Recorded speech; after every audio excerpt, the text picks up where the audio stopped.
మనోజ్, నువ్వు నా బిడ్డవి. లక్ష్మీ ప్రసన్న, విష్ణువర్ధన్ బాబు, మనోజ్ కుమార్. నిన్ను ఎలా పెంచానురా నేను? అందరికంటే నిన్నే గారాభంగా పెంచానురా.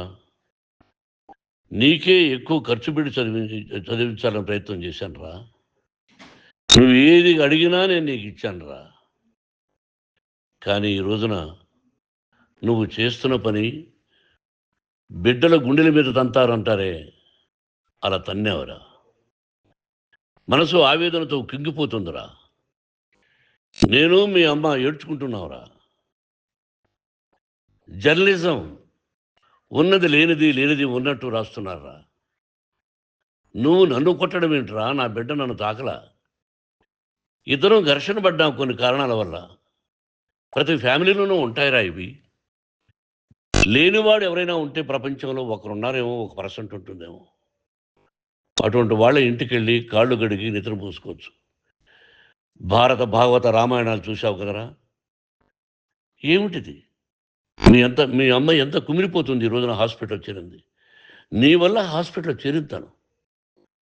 చూడు మనోజ్, నీకన్నీ ఇచ్చిన ఈ రోజున నువ్వు నా గుండెల మీద తనడమే కాకుండా అపకీర్తి తీసుకొచ్చావు. ఏదేదో రాశావు, ఏదేదో చెప్తున్నావు. కొంతమంది జర్నలిస్టులు ఉన్నది లేనిది, లేనిది ఉన్నట్టు రాసే వాళ్ళ తత్వం వాళ్ళకి ఎందుకంటే టీఆర్పీ పెరగాలి. ఇది వాళ్ళ నైజం. మనం మార్చలేము. వాళ్ళందరి మీద మన కోర్టుకు వెళ్ళలేము. వాక్ స్వాతంత్రం అంటారు, ప్రజాస్వామ్యం అంటారు. ప్రజాస్వామ్యంలో కూడా కొన్ని హద్దులు ఉన్నాయి. ఇది నీకు తెలుసు అనుకున్నా. ఎంత మంచి నటుడివి నువ్వు. నీ భార్య మాటలు విని తాగుడుకు అలవాటు పడిపోయావు. వింటున్నావా మనోజ్? ఎవరిని నమ్మాలో ఎవరిని నమ్మకూడదో పరిస్థితి తీసుకొచ్చావు. విద్యాలయాలు ఎంత గొప్పవిరా. మనం 25% కులమతాలకు అతీతంగా ఫ్రీ ఎడ్యుకేషన్ ఇస్తున్నాంరా. క్యాస్ట్ అనేది తీసేసాను రా 92లో ప్రాస్పెక్ట్స్లో. నువ్వు చదువుకున్నావురా. అక్కడ చదువుకున్న బిడ్డలు ఐఏఎస్, ఐపీఎస్ అయ్యారురా. ఎంతోమంది గొప్పవాళ్ళు అయ్యారురా. నువ్వు నటుడుగా ఎంతో గొప్పవాడివి. తాగుడికి అలవాడబడి నువ్వు నీ భార్య ఇంట్లో బిహేవ్ చేస్తున్న విధానం ఆ భగవంతుడు సర్వేశ్వరుడు తెలుసు. భగవంతుడు చూస్తున్నాడు రా. నేను తప్పు చేసినా, నువ్వు తప్పు చేసినా, ఎవరు తప్పు చేసినా. ఎంత అవకాశం ఇచ్చావు మాట్లాడుకునేదానికి అందరికీ. ఇన్ని సంవత్సరాల్లో మన విద్యాలయాల్లో ఒక్క తల్లి కానీ ఒక తండ్రి కానీ ఏమైనా చెప్పారా? ఆ బిడ్డలు మన బిడ్డలు రా. మీరెంతో నాకు అక్కడ ఉన్నవాడు కూడా నా కూతుర్లు, నా కుమారులు. ఎంతమందికి ఫ్రీ ఎడ్యుకేషన్ ఇస్తున్నావు. వాడి దగ్గర ఏది ఆశించరా. నువ్వు ఎందుకు ఇలా తయారైపోయావు? ఎందుకు ఇంట్లో ఉండే పని వాళ్ళందరినీ కొడుతున్నావు? పనివాడు వాడు పని చేసుకోవడానికి మన ఇంటికి వచ్చాడు రా. ఆ పనివాడిని కొట్టడం చాలా మహాపాపంరా. నేను వేరురా. నేను దండించడం వేరురా. నేను ఎవరిని ఆ చిన్న వాళ్ళని కొట్టి ఇచ్చేసి చేయలేదురా. సినిమా ఇండస్ట్రీలో మోహన్ బాబు కొడతాడు, తిడతాడు అంటే అది షూటింగ్లో జరిగి ఉండొచ్చేమో. కానీ ఇంట్లో ఉండి 10 సంవత్సరాల నుంచి 20 సంవత్సరాల నుంచి పనివాళ్ళు ఉన్నారు. నేను ఇంట్లో లేని సమయంలో వాళ్ళందరినీ కొట్టి వాళ్ళ ఫోన్ లాక్కొని ఒకడైతే చచ్చిపోవాలి. వాడు పోలీస్ కంప్లైంట్ ఇచ్చి ఉండొచ్చు. నేను వద్దు అని వాడిని బతిమాలాడు. పోలీస్ కంప్లైంట్ కూడా ఇవ్వలా. ఇంకైనా నువ్వు నీ భార్య మారి బయట ఉండండి రా అన్నాను నేను. లేదు డాడీ, తప్పు చేయలేని ఒకసారి వచ్చావు, మళ్ళీ తప్పు చేశావు, మళ్ళీ వెళ్ళావు, మళ్ళీ ఈసారి తప్పు చేయనన్నావు. ఏమండి వీడు తప్పు చేయడం అని మీ అమ్మ చెప్పింది. ఇంట్లో పెట్టుకున్నా. మళ్ళీ నువ్వు చేస్తున్నది, ప్రతిరోజు నువ్వు తాగుతున్న విధానం నీకే తెలుసు. ఇది ప్రజలు నమ్ముతారా లేదా అనవసరం నాకు.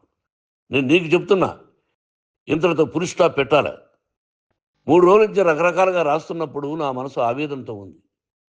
మళ్ళీ చెప్తున్నా, Mohan Babu university is greater than temples. Greater than temples. బిడ్డలను కాలేజీలో చేర్చుకునే ముందు చెప్తారు, అన్నయ్య ఎంత ఉంది యూనివర్సిటీ రూల్స్, ఇది మా పద్ధతి, మీకు ఇష్టమైతే చేర్చండి. గవర్నమెంట్ బిడ్డలను గవర్నమెంట్ ఏమిస్తుందో ఇంత పర్సంటేజీ వాళ్ళకు కూడా మీ దగ్గర ఎందుకు డబ్బు తీసుకుంటున్నావు అంటే దానికి అర్థం పరమార్థం చెప్పాము. దొంగతనంగా తీసుకోలేదు. ప్రతిదానికి చెక్కులు ఉన్నాయి, అది అకౌంట్ ఉంది. దానిలో తప్పులు జరిగితే డిపార్ట్మెంట్ ఉంది. కాలేజీలో ఏదైనా తప్పు జరిగితే గవర్నమెంట్ ఉంది. ఇవన్నీ నీకు తెలుసు.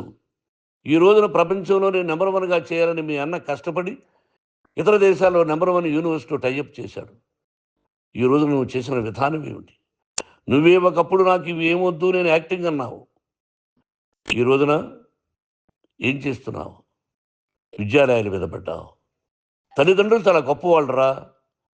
కొంతమందికి డబ్బు కట్టలేకపోవచ్చు, కట్టని వాళ్ళకు కొంత సహాయం చేసాం. అంతా సహాయం చేయలేము. బ్యాంకుల్లో డబ్బు కట్టాలి, లెక్చరర్స్కి డబ్బులు ఇవ్వాలి, యూనివర్సిటీ బ్రహ్మాండంగా నడపాలంటే మంచి లెక్చరర్స్ కావాలి. ఇవన్నీ తెలిసి చేస్తున్నావురా 32, 33 సంవత్సరాల నుంచి. అది పక్కన పెడితే అందరినీ కొట్టడానికి వస్తావు. మీ అన్నం తిడతావు.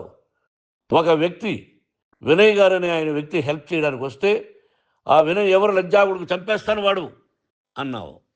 ఇవన్నీ ఎంత తప్పురా? అంటే మీ నాన్నగారికి ఎవరు సహాయం చేయడానికి వస్తే వాళ్ళందరినీ లజ్జాగుడుకులు అంటావు, చంపేస్తానంటావు. మీ అన్నను చంపేస్తానన్నావు.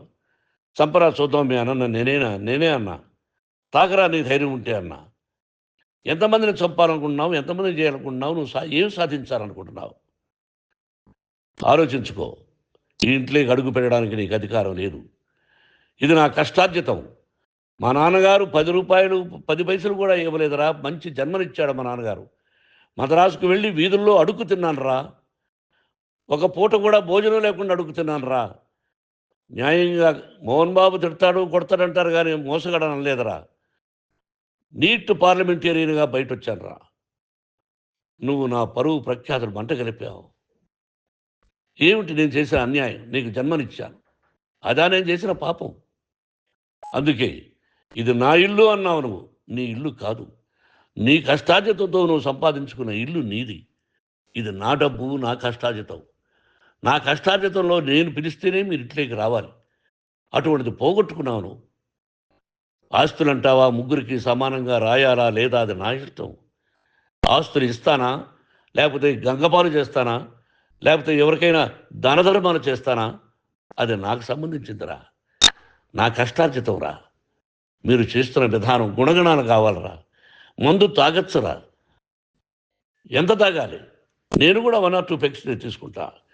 ఇది తప్పు కాదు, జనానికి తెలియాలి. నా డబ్బు ఇది.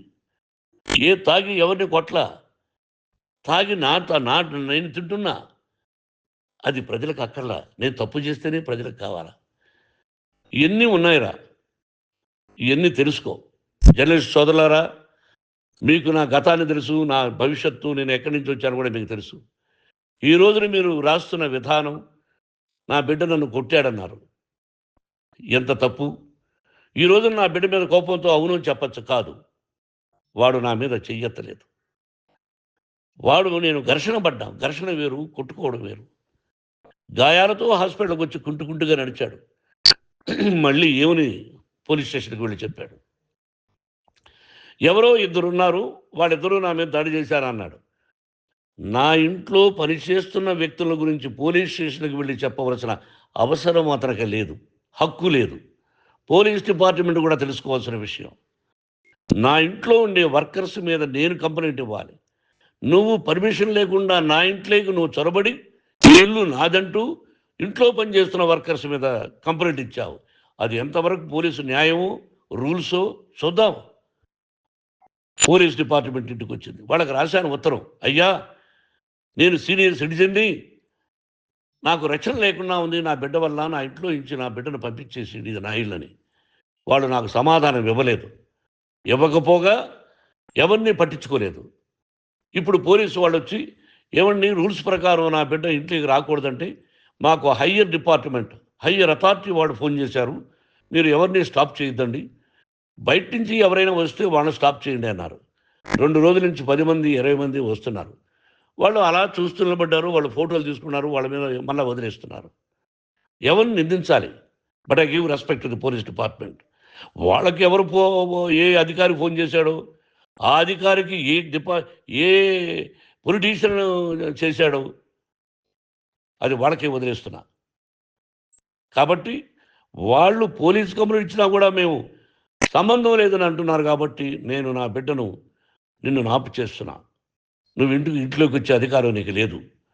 నువ్వు వచ్చి నీ బిడ్డను తీసుకెళ్ళు. సంతోషం. నువ్వు రాలేదు, నీ బిడ్డను జాగ్రత్తగానే చూసుకుంటావు. Take care your daughter, that's all. మీ అమ్మ హాస్పిటల్లో అడ్మిట్ అయింది.